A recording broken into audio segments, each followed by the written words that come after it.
okumaliriza engula ya Africa ey'omuzannyo gwa ddigi Uganda gye wangula omwaka oguwedde, Bannauganda bagikwasizza maanyi basazeewo okudda mu katale ne bagula ddigi empya.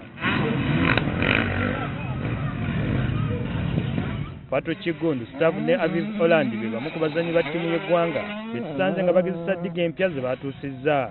Bano baakusooka okugezesa ddigi zino mu mpaka z'eggwanga ezigenda okubeera ebusiika ku Uganda Motorsport Arena nga 7 omwezi ogujja. Wabula nga tebannagenda Zimbabwe empaka za Africa gye zigenda okubeera mu mwezi ogw'omunaana.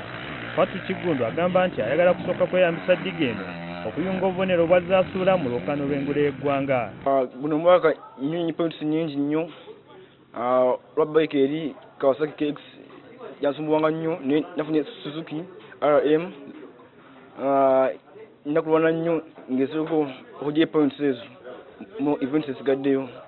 Asa Brick naye gwe tusanze nga yeegezaamu agamba nti mu kiseera kino Isira itadde ku Mega Maxim Van Pinga 7 omwezi ogujja mu mpaka z'eggwanga alyoka agende Zimbabwe nga yakulembedde mu banne. Competition yaffe mu MX1 y'amaanyi nnyo, kwegamba Maxim Van P atukulembedde mu bubonero ne kuddako Asaf Nathan ne kuddako nze, naye twalayidde ti ku luno nze ne Asaf tugenda kulaba nti Maxim tumuwa run for his money, kwegamba season ekyali makati eno tugenda mu round ya kuna tulina round 8. Ate bo bamusayi muto Stav ne Aviv batabani ba Barack Holland bakutendekerwa mu ggwanga lya Amerika olwo bakomewo nga beetegekedde za Africa.